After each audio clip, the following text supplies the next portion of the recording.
tema yang insya Allah akan kita angkat pada pagi hari ini berkaitan dengan keberkahan. Bagaimana mendapatkan keberkahan usia dan waktu. Di dalam hidup kita ini ada aset yang sangat mahal. Aset termahal di dalam hidup kita adalah iman dan Islam. Ini aset yang sangat mahal, Pak. Iman dan Islam. Mengapa kita sebut dengan iman dan Islam aset yang sangat mahal? Ini dianugerahkan oleh Allah Subhanahu wa taala kepada kita semua. Dengan iman dan Islam, seseorang mampu mengetahui ghayatul hayah. Apa itu ghayatul hayah? Tujuan hidup kita. Seorang yang beriman, seorang yang Islam, Muslim, dia akan faham ghayatul hayah. Tujuan hidupnya itu kemana? Orang yang tidak memiliki keduanya, mereka tidak akan faham tujuan hidup di dunia ini untuk apa. Makanya banyak yang mengakhiri hidupnya dengan bunuh diri, stres, dan lain sebagainya. Tapi seorang Muslim, dia mengetahui ghayatul hayah, tujuan hidupnya. Bahwa kita diciptakan oleh Allah Subhanahu wa taala dengan tujuan yang sangat mulia, yaitu untuk beribadah kepada Allah dan memakmurkan bumi ini dengan ketaatan kepada Allah. Maka ketika seseorang menyimpang dari tujuan hidupnya, selalu melanggar perintah Allah, maka dia akan menjadi manusia yang hina. Oleh karenanya jamaah yang dimuliakan Allah, setelah kedua nikmat ini, yaitu iman dan Islam yang perlu kita pertahankan, maka ada nikmat lain yang Allah berikan juga begitu besar, yaitu nikmat waktu, nikmat usia. Ini termasuk nikmat. Ya, setelah nikmat iman, nikmat Islam, di antara nikmat yang terbesar juga adalah nikmat usia dan nikmat waktu. Banyak di antara kita dikarenakan kesibukan kita, dikarenakan aktivitas keduniaan kita, mohon maaf, banyak yang lupa bahwa setiap harinya usia kita bertambah. Dari hari ke hari, dari bulan ke bulan, tahun ke tahun. Tetapi sejatinya jatah hidup kita di dunia semakin berkurang. Makanya Allah Subhanahu wa taala mengingatkan kita di dalam surat yang pendek, yang lafalnya mungkin kita sudah hafal, yaitu di dalam surat Al-Asr. Apa dek bunyinya dek? A'udzu billahi minasy syaithanir rajim. Bismillahirrahmanirrahim. Wal 'asr. Innal insana lafi khusr. Illa alladhina amanu wa 'amilus shalihat wa tawasaw bil haqqi wa tawasaw bis sabr. Wal 'asr, demi masa, demi waktu, kata Allah. Di sini Allah bersumpah dengan apa, Pak? Dengan waktu. Waktu adalah makhluk Allah Subhanahu wa ta'ala. Maka kata para ulama tafsir, ketika Allah bersumpah dengan makhluknya, ini menunjukkan bahwa hal itu adalah hal yang urgen. Hal tersebut adalah hal yang penting. Maka ketika Allah bersumpah dengan waktu, menunjukkan bahwa waktu adalah hal yang penting, yang perlu menjadi perhatian kita semua. Maka seorang muslim itu mengisi waktunya dengan ketaatan. Karena Allah di sini bersumpah dengan waktu. Ketika Allah bersumpah dengan makhluk yang lainnya seperti waktu duha, wadduha, itu menunjukkan waktu duha juga waktu yang penting. Ya, dan ketika Allah bersumpah dengan makhluknya menunjukkan hal yang penting, termasuk waktu ini. Sampai Allah bersumpah dengan makhluk yang bernama waktu agar kita faham bahwa waktu ini adalah hal yang penting. Jamaah yang dimuliakan oleh Allah Subhanahu wa taala. Innal insana lafi khusr. Sesungguhnya manusia dalam kerugian. Kecuali 3 kata Allah. Illal ladzina amanu. Mereka yang beriman kepada Allah. Dengan sebenar-benarnya iman. Dengan sejujur-jujurnya iman. Sehingga tidak memberikan sifat-sifat ketuhanan kecuali hanya kepada Allah. Dia memohon, dia meminta hanya kepada siapa, Pak? Hanya kepada Allah. Ya, ini yang pertama beriman. Illal ladzina amanu wa amilus shalihat, mengerjakan amal saleh. Di sini Allah meredaksikannya dengan kata as-shalihat. Dalam bahasa Arab itu bentuk jamak atau bentuk plural, bukan bentuk tunggal, bukan bentuk satu. As-shalihat itu artinya kebaikan yang banyak. Artinya ketika kita diberikan waktu, diberikan usia oleh Allah, hendaklah seorang muslim memproduksi amal kebaikan sebanyak-banyaknya. Jangan merasa cukup, oh saya sudah membangun sebuah masjid, saya enggan melakukan ibadah yang lainnya. Bukan seperti itu. Walaupun kita sudah melakukan amalan terbesar, amalan yang menurut kita itu berpotensi berpahala besar, tetap kita dianjurkan untuk menambah amalan sebanyak-banyaknya. Karena kita tidak tahu amalan mana yang memasukkan kita ke surganya Allah Subhanahu wa ta'ala. Mungkin kita menganggap hal itu kecil, sepele, tetapi itulah yang memasukkan kita ke dalam surga. Jamaah yang dimuliakan Allah, maka kita diharuskan, diperintahkan memproduksi amalan kebaikan sebanyak-banyaknya. Ya, dengan melakukan hal yang wajib, yang sunnah, ya, tilawahnya dan lain sebagainya. Wa amilus shalihat, memproduksi amal kebaikan sebanyak-banyaknya. Kemudian saling menasehati di dalam kebenaran dan kesabaran. Mudah-mudahan hadirnya kita di sini dalam rangka mendengarkan nasihat. Ya, kita sabar. Seseorang dalam ketaatan itu butuh sabar, Pak. Kalau tidak sabar, dia tidak sanggup duduk ya 30 menit saja tidak sanggup dia mendengarkan kajian karena tidak sabar. Tetapi di sini kita diperintahkan ya bersabar untuk saling menasehati. Dan kajian-kajian ini mudah-mudahan dalam rangka meningkatkan kesabaran kita, dalam rangka saling menasehati di dalam kebaikan dan kebenaran. Jamaah yang dimuliakan Allah Subhanahu wa ta'ala, maka ketika kita berbicara tentang waktu, kita berbicara juga tentang usia. Usia itu adalah rangkaian waktu yang diberikan oleh Allah Subhanahu wa ta'ala sejak kita lahir sampai nanti kita dipanggil oleh Allah Subhanahu wa ta'ala. Itu umur yang kita miliki, yang nanti akan kita pertanggungjawabkan kepada Allah. Makanya salah seorang Arab Baduy itu bertanya kepada Rasul, "Ya Rasulullah, man khairun nas?" Wahai Rasul, siapakah manusia yang terbaik itu? Kemudian Rasulullah Shallallahu Alaihi Wasallam menjawab, "Man tala umuruhu wa hasuna amaluhu." Di antara ciri manusia yang terbaik, man tala umuruhu, ketika diberikan usia yang panjang oleh Allah, usia yang cukup untuk beribadah kepada Allah, wa hasuna amaluhu, dan amalannya menjadi amalan terbaik di sisi Allah. Kalau kita sudah diberikan usia ya yang cukup lebih dari 40, 50, bahkan ada yang sampai mendekati 100.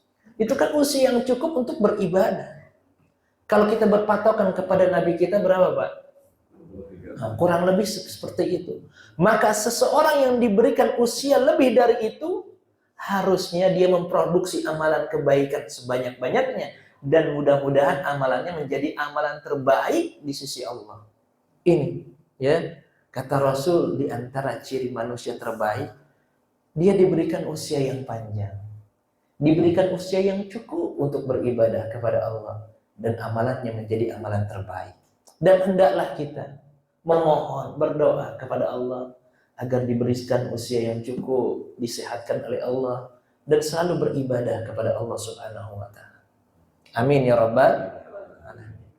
Selanjutnya, jamaah yang dimuliakan Allah, mengapa kita harus bersungguh-sungguh dalam rangka mendapatkan keberkahan waktu? Ya, tadi kan kita sudah diberikan waktu oleh Allah Subhanahu wa Ta'ala, diberikan usia. Mengapa kita harus bersungguh-sungguh dalam mencapai keberkahan hidup? Limadha najtahidu al-husuli alal barakah. Kenapa kita harus bersungguh-sungguh dalam mencapai keberkahan? Karena kata berkah ini, Pak, ya Bu, sudah menjadi bahasa kita, betul tidak? Jadi bahasa Arab itu adalah bahasa yang sangat kaya dengan kosakata. Sehingga ketika ada suatu kata yang tidak ada padanannya dalam bahasa Indonesia, bahasa Arab kemudian dijadikan bahasa Indonesia. Begitu kaya bahasa Arab itu, Pak. Termasuk kata berkah. Kata musollah juga dari bahasa Arab. Kata apa lagi? Majlis, ya, kursi, musyawarah. Itu kan kata-kata yang tidak ada padanannya di dalam bahasa Indonesia. Dijadikan bahasa Indonesia. Nikah, akad, ya, halal, haram, dan seterusnya banyak sekali. Dalam penelitian itu ada sekitar 2.800 kosakata bahasa Arab yang sudah menjadi bahasa Indonesia. Begitu kayanya. Nah, termasuk berkah ini sudah menjadi kata familiar di tengah-tengah kita. Betul tidak? Ya, berkah. Kenapa? Karena setiap orang menginginkan keberkahan. Setiap kita menginginkan keberkahan. Maka ketika ada resepsi pernikahan, apa doanya, Pak? Barakallahu lakuma wa jama'a bainakuma fi khair. Ya, semoga Allah memberkahi kalian berdua dan mengumpulkan kalian berdua dalam kebaikan. Itu artinya apa? Dalam berumah tangga, kita mendoakan seseorang agar mendapatkan keberkahan dalam rumah tangganya. Ketika anak lahir, kita undang saudara kita, kerabat kita, akikah dan lain sebagainya, untuk mendapatkan apa? Keberkahan, agar anak kita menjadi anak yang saleh dan salihah, agar menjadi keluarga yang berkah. Betul tidak? Ketika kita mempunyai apalagi jabatan naik, ya, atau karir yang naik, kita tasyakuran. Itu juga dalam rangka mendapatkan keberkahan. Seseorang yang membuka usaha barunya, tokonya, ada yang dinamakan toko berkah. Tujuannya apa? Agar dapat keberkahan.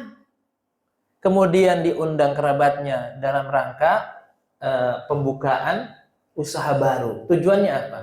Agar berkah. Jadi kata berkah ini sebenarnya sudah menjadi bagian dari kehidupan kita. Dan seorang muslim pasti menginginkan kehidupan yang berkah. Lalu apa makna berkah itu, jamaah yang dimuliakan Allah? Al-barakah, ya, menurut salah seorang ulama tafsir, Ar-Raghib Al-Asfihani, beliau mengatakan al-barakah adalah ats-tsubutu al-khairi ad-daim. Ya, ats-tsubutu al-khairi ad-daim. Kebaikan yang langgeng. Kebaikan yang langgeng. Ats-tsubutu al-khairi al-ilahi, ya, kebaikan dari Allah yang langgeng, yang tetap. Artinya apa? Seseorang yang kehidupannya diliputi keberkahan, maka dia dalam kebaikan dari Allah Subhanahu wa Ta'ala, selalu dalam kebaikan. Ada juga yang mengatakan ziyadatul khairi, ya, bertambahnya kebaikan. Dia dalam kehidupannya kalau diberkahi oleh Allah berarti bertambah kebaikan. Bertambah itu bukan dilihat dari kuantitasnya saja, jumlahnya saja. Tidak. Yang dimaksud berkah di sini adalah bertambah kebaikan. Bisa jadi kuantitas jumlahnya itu bertambah, tetapi minim kebaikan. Itu bukan berkah. Seseorang banyak memiliki harta, banyak memiliki materi. Tetapi kalau jauh dari kata berkah, maka tidak ada kebaikan di dalamnya. Selalu risau, selalu gundah. Ya. Kenapa? Jauh dari keberkahan. Jadi kata berkah itu ziyadatul khairi, bertambah kebaikan, kebahagiaan, ketenangan. Walaupun mungkin mohon maaf secara penghasilan pas-pasan. Tapi kalau ada kata berkah di situ, dia akan tenang hidupnya, bahagia. Karena ada keberkahan. Maka para ulama mengatakan keberkahan itu ziyadatul khairi. Apalagi secara kuantitas bertambah, keberkahan juga bertambah. Itu yang lebih utama dan lebih baik. Ya, jadi keberkahan itu bukan bicara hanya soal kuantitas, jumlah yang banyak, bukan. Tetapi ada atau tidak kebaikan di dalamnya, ada atau tidak ketenangan di dalamnya. Itu yang dimaksud dengan al-barakah. Jamaah yang dimuliakan oleh Allah Subhanahu wa taala, berarti seseorang yang jauh dari kebaikan Allah, mereka jauh dari keberkahan hidup seperti itu. Maka kita harus berusaha bagaimana hidup kita ini diberkahi oleh Allah Subhanahu wa taala. Kemudian untuk menjawab mengapa kita harus bersungguh-sungguh meraih keberkahan. Karena berkah ini adalah doa yang diminta oleh manusia terbaik, yaitu Rasulullah Shallallahu alaihi wasallam. Imamul muttaqin, imamnya para orang yang bertakwa. Panutan kita, qudwah kita, ya, adalah Rasulullah Shallallahu alaihi wasallam, Nabi kita Muhammad. Nabi kita Muhammad dengan segala kemuliaannya, dengan segala keistimewaannya yang sudah dijamin oleh Allah masuk surga, masih meminta keberkahan kepada Allah. Perhatikan jamaah. Tadi imam kita kunut, betul tidak? Apa doanya? Wa barik li fima aqtait. Atau kalau secara berjamaah, wa barik lana fima aqtait. Itu adalah doa Rasulullah, wa barik li fima aqtait. Ya Allah, berkahilah untukku, wa barik li fima aqtait, terhadap apa yang engkau anugerahkan kepadaku. Itu permintaan Rasulullah, doa Rasulullah, agar kehidupannya diberkahi. Manusia terbaik, panutan kita, orang yang paling mulia di dunia ini, meminta keberkahan kepada Allah. Pertanyaannya adalah bagaimana dengan kita yang selalu salah, dosa. Harusnya kita juga harus berusaha mendapatkan keberkahan dari Allah Subhanahu wa taala. Jamaah yang dimuliakan oleh Allah Subhanahu wa taala, juga Rasulullah Shallallahu alaihi wasallam mendoakan penduduk negerinya dan negaranya untuk mendapatkan keberkahan. Di dalam hadis yang sahih yang diriwayatkan oleh Imam Muslim, Rasulullah mendoakan penduduk Madinah, Allahumma barik lana fi thamarina. Ya Allah, berkahilah kami terhadap buah-buahan kami, fi thamarina. Wa barik lana fi madinatina, dan berkahi juga kota Madinah. Wa barik lana fi sa'ina wa barik lana fi muddina. Ya. Kemudian ya Allah, berkahi juga sa' dan mud kami.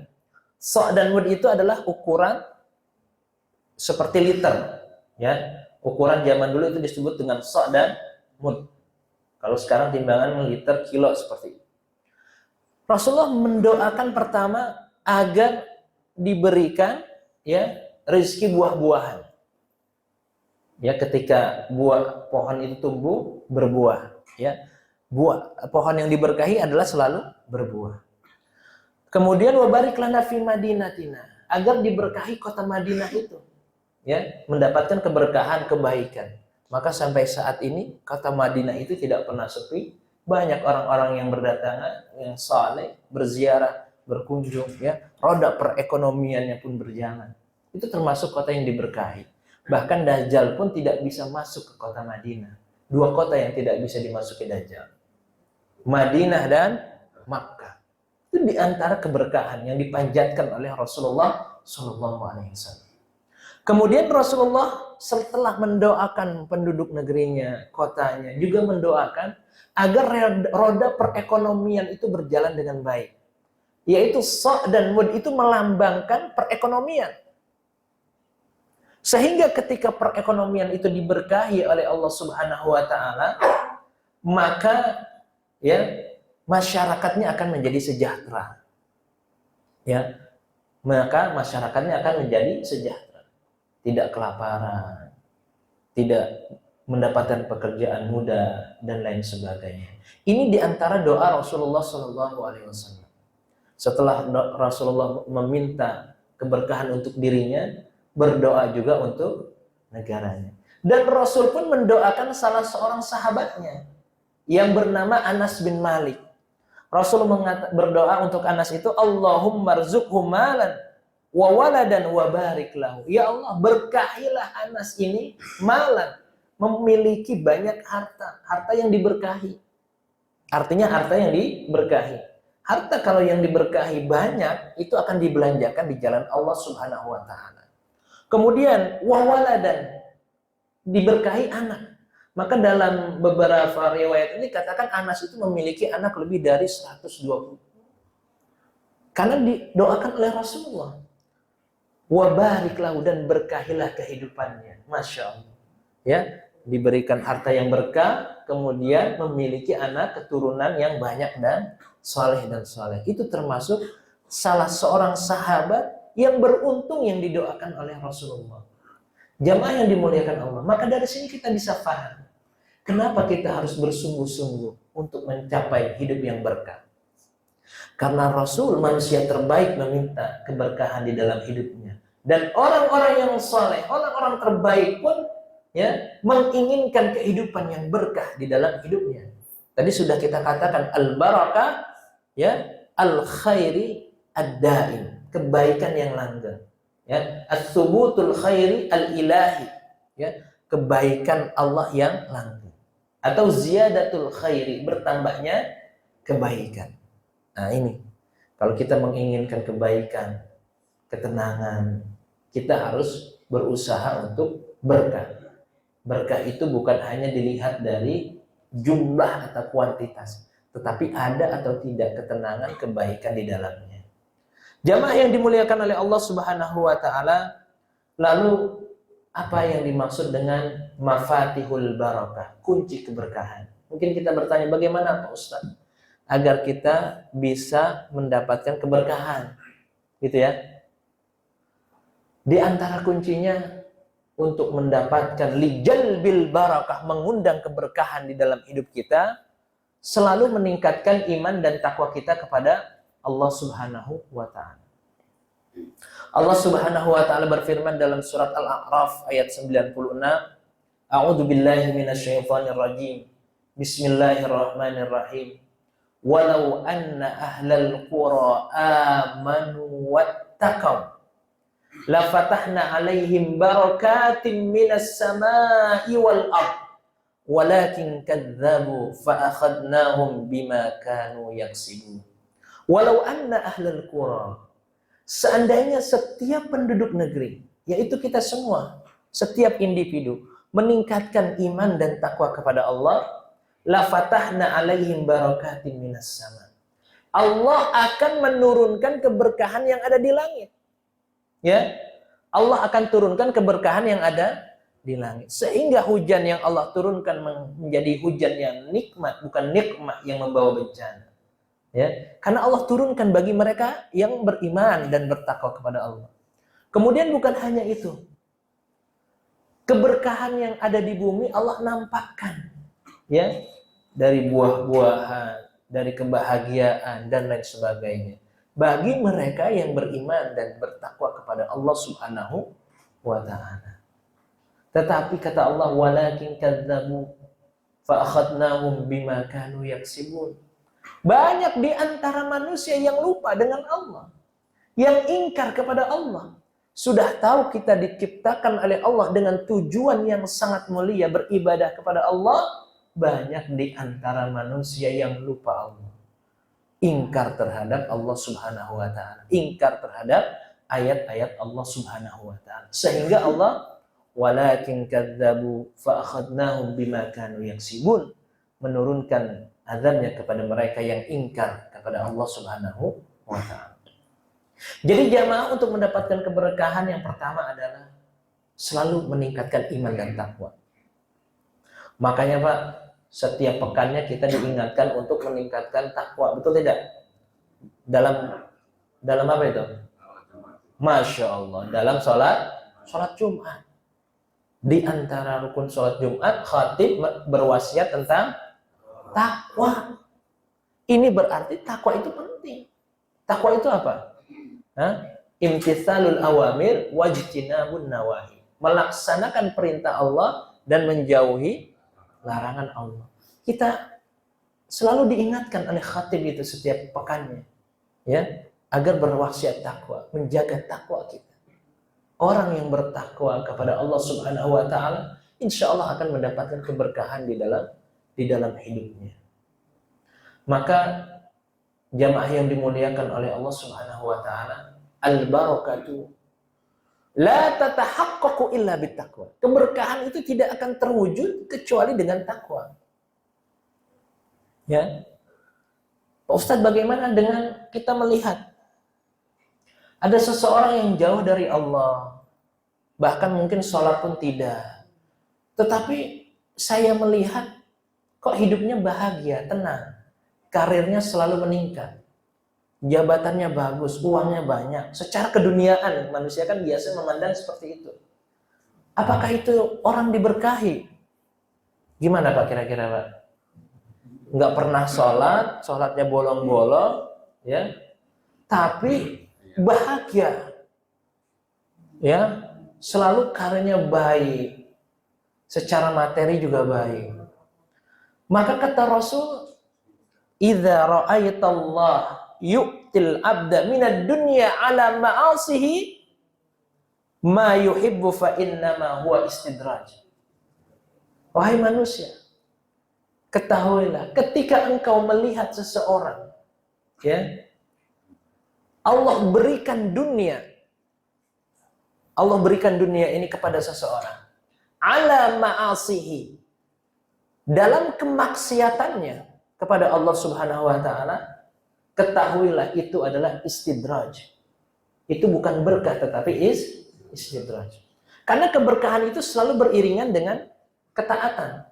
Semakin bertambah kebaikan di dalam hidupnya, ketaatannya bertambah. Tetapi sebaliknya, kalau seseorang mendapatkan dunia yang diberikan oleh Allah ala ma'asihi, dalam waktu yang sama dia juga selalu menentang Allah, tidak pernah melakukan yang wajib, ya, tidak pernah sholat dan lain sebagainya, tetapi hidupnya lancar, kata Rasul, itu adalah istidraj. Istidraj itu sengaja Allah berikan dunia, nanti suatu saat Allah ambil semuanya, satu per satu.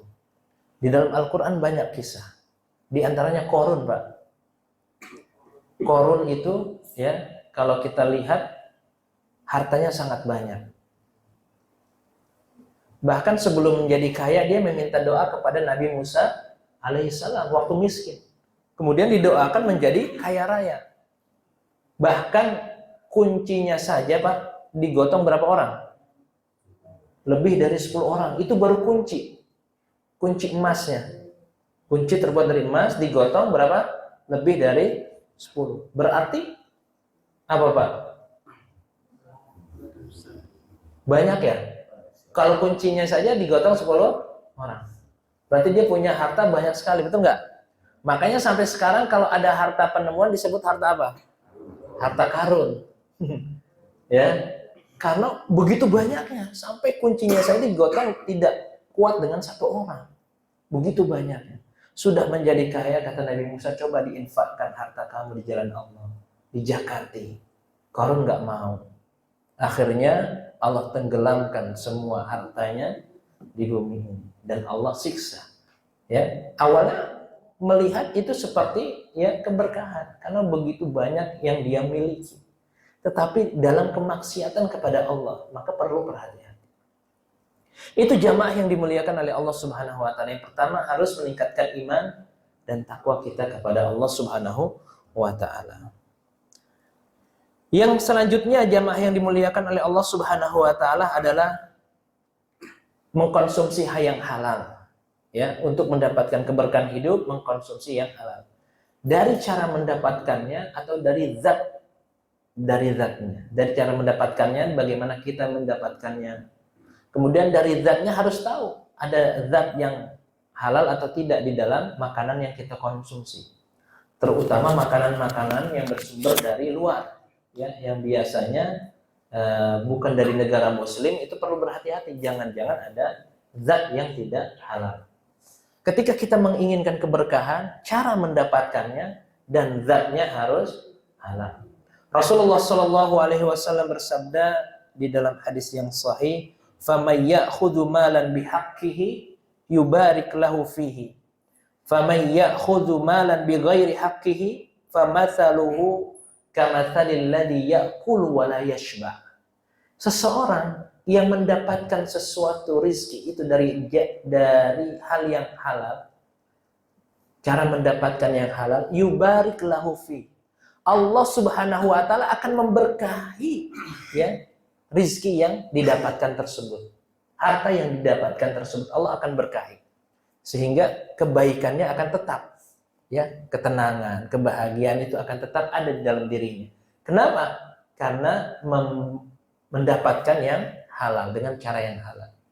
Kemudian fama ya'khudhu malan bighairi haqqihi famathaluhu kamathalil ladzi ya'kulu wa la yashba. Ketika seseorang mendapatkan sesuatu dengan cara yang tidak halal, yang tidak dibenarkan di dalam syariat, maka dia seperti orang makan tapi tidak pernah kenyang. Ya, makan tidak pernah kenyang, sudah punya gunung emas, satu gunung masih menginginkan gunung sebelahnya lagi. Tidak akan pernah kenyang, sehingga walaupun secara kuantitas itu banyak, tetapi tidak ada ketenangan di dalamnya. Seperti orang makan tidak pernah kenyang. Nah, ini yang kedua adalah selain bertakwa juga menjaga ya apa yang kita makan, apa yang kita dapatkan dengan jalur yang halal. Selanjutnya jamaah yang dimuliakan oleh Allah Subhanahu wa taala adalah untuk lijalbil barakah, mengundang keberkahan, rajin bersedekah. Rasulullah Shallallahu Alaihi Wasallam bersabda, "An Abi Hurairah radhiyallahu anna Nabi Shallallahu Alaihi Wasallam qala." Dari Abu Hurairah radhiyallahu an, Rasulullah Shallallahu Alaihi Wasallam bersabda, "Ma min yaumin yusbihul abdu fihi illa malakan." Setiap pagi ya, ada dua malaikat yang menyertai seorang muslim. Yang turun ya kepada kita, fayaqulu ahaduhuma Allahumma a'ti munfiqan khalafa. Ya Allah, berikanlah ganti seseorang yang sudah bersedekah di pagi hari ini.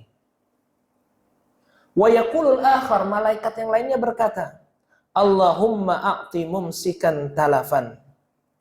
Ya Allah, ya jauhilah keberkahan untuk orang yang pelit, yang tidak mau bersedekah. Ya, hartanya tidak berkah, dibinasakan. Jadi setiap pagi itu ada dua malaikat. Ketika dia bersedekah, malaikat berdoa, Allahumma a'ti munfiqan khalafan. Ya Allah, ganti sedekah yang telah dia berikan di pagi hari itu. Kalau diberikan kelebihan, kemudian dia enggan untuk bersedekah, maka harta itu tidak diberkahi. Maka kita pernah mendengar sebuah kisah jamaah yang dimuliakan Allah. Ada seseorang yang setiap ba'da sholat subuh itu selalu ada di kantongnya uang, kemudian dimasukkan ke dalam kotak, sehingga usahanya diberkahi dan lain sebagainya. Bukan hanya cara itu, ada yang berbagi dengan makanan, nasi dan lain sebagainya, berbagi di pagi hari. Jadi di pagi hari termasuk ya di antara sedekah yang didoakan oleh malaikat. rajin bersedekah. Ini untuk mengundang lijalbi al-barakah. Kemudian jamaah yang dimuliakan oleh Allah Subhanahu wa taala, ridha dengan pembagian Allah Subhanahu wa taala. Rasulullah Shallallahu alaihi wasallam bersabda yang diriwayatkan oleh Imam Ahmad, "Innallaha tabaraka wa taala yabtali 'abdahu bima a'ta." Sesungguhnya Allah itu menguji seseorang itu dengan apa yang diberikannya. Faman radhiya bima qasamallahu azza wa jalla barakallahu lahu fih wa wasi'ahu. Barang siapa yang ridha dengan pembagian Allah Subhanahu wa taala, Allah akan memberkahinya. Wa man lam yarda lam yubarik lahu. Ya, barang siapa yang tidak ridha dengan pembagian Allah, maka tidak diberkahi.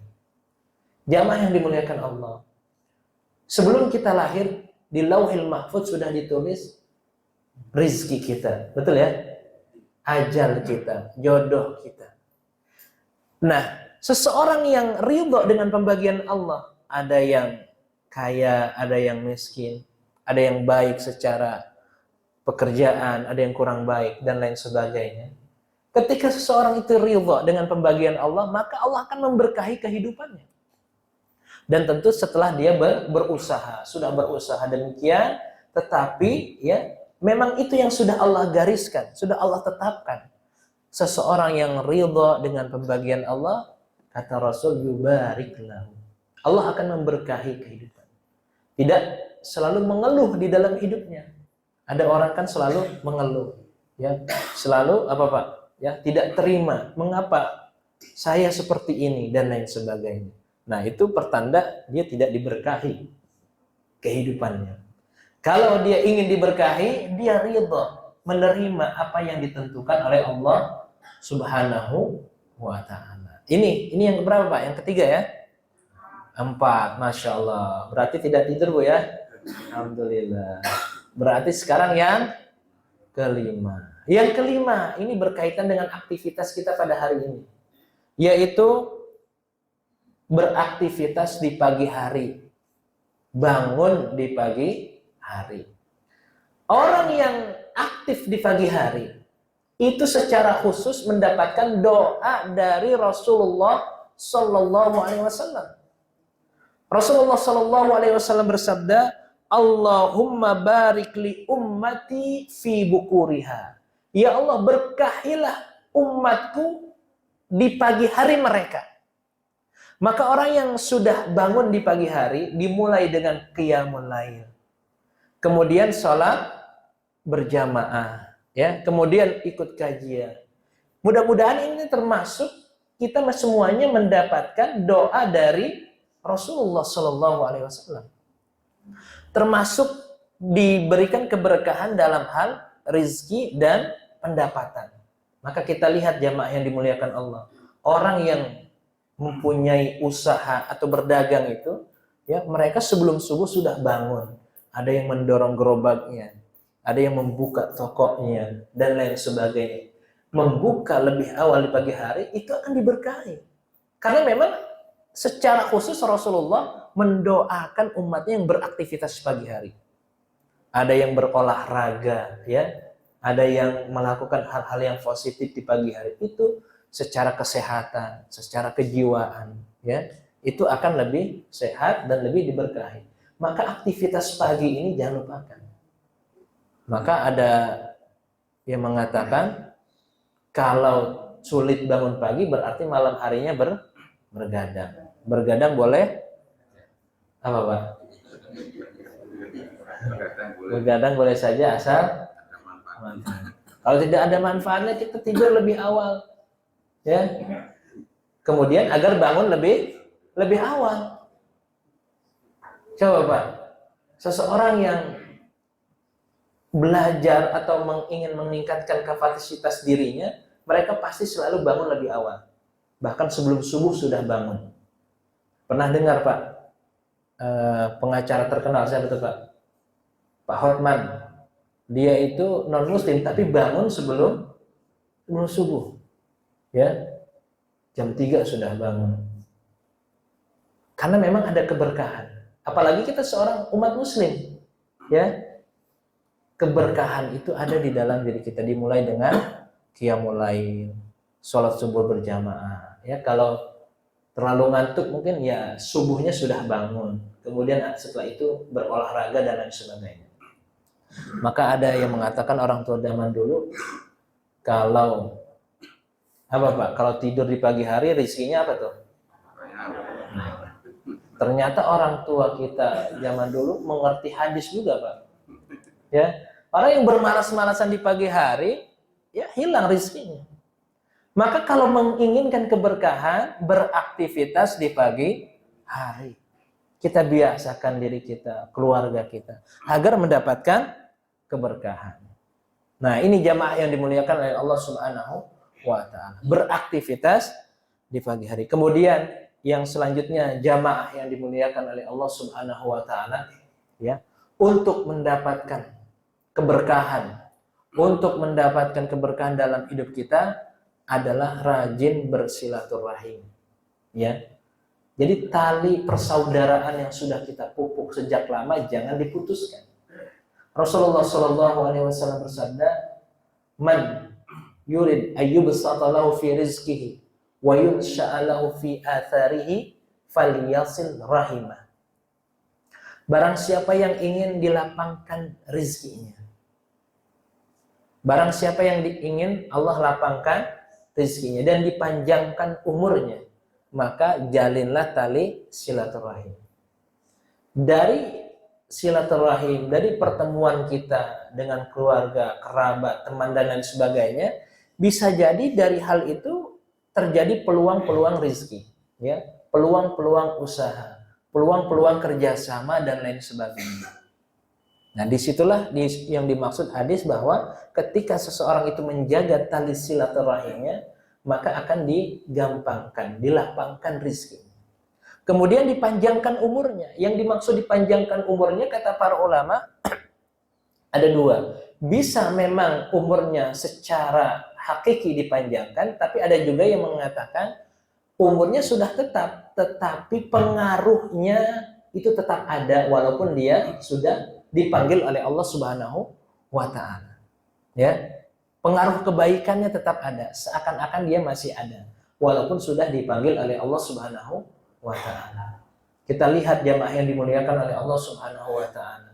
Para ulama kita terdahulu sudah dipanggil oleh Allah, tetapi seakan-akan masih hidup saat ini. Al-Imam An-Nawawi contohnya, ya, walaupun sudah meninggal dunia, tetapi bukunya Al-Hadis Al-Arba'in An-Nawawiyah, 40 hadis, ya, Al-Arba'in An-Nawawiyah, di semua negara itu dipelajari, dikaji.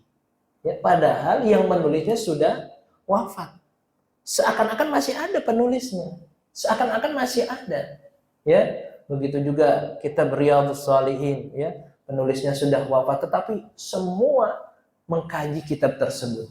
Itu yang dimaksud dengan, ya, usianya dipanjangkan. Walaupun namanya dia sudah dipanggil, tetapi pengaruh kebaikannya masih ada.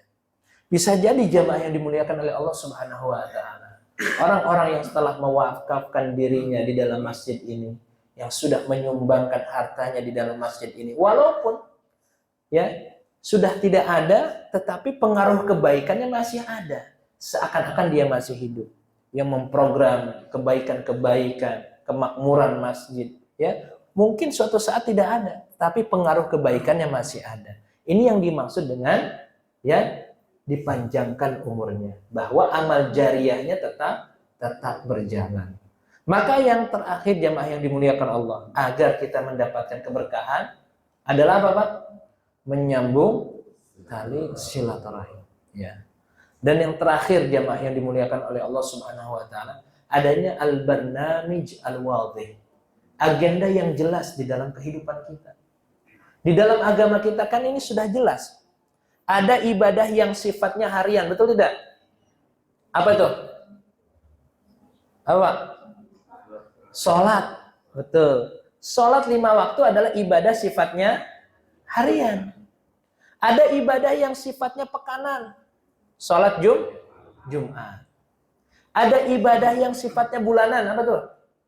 Puasa pada tanggal 13, 14, 15. Setiap bulan Hijriyah dianjurkan berpuasa 3 hari.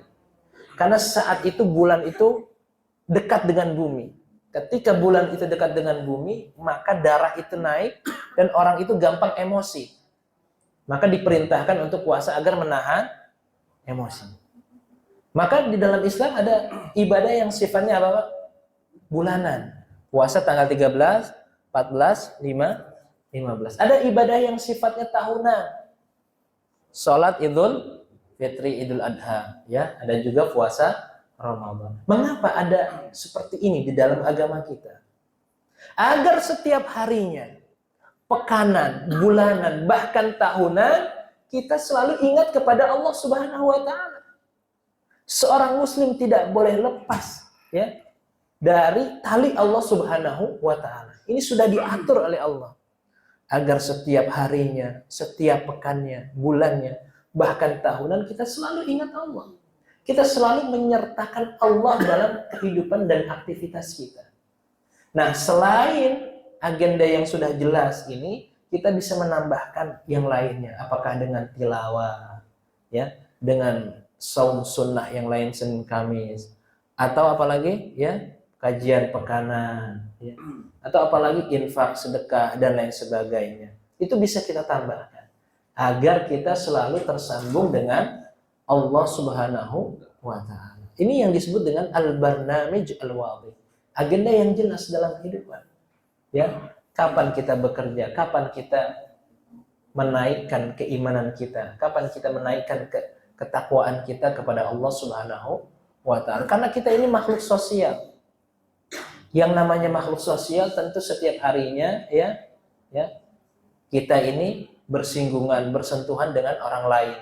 Terkadang menjadi emosi, terkadang pahala kita terambil karena ketidakikhlasan kita dan lain sebagainya. Maka perlu, ya, untuk meningkatkan iman dan takwa kita kepada Allah Subhanahu wa taala diwujudkan dengan agenda yang jelas di dalam kehidupan kita.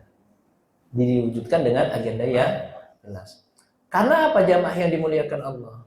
Karena usia yang Allah berkahi, waktu yang Allah berkahi adalah ketika usia kita bertambah pula ketaatan kita, bertambah pula keimanan dan ketakwaan kita kepada Allah.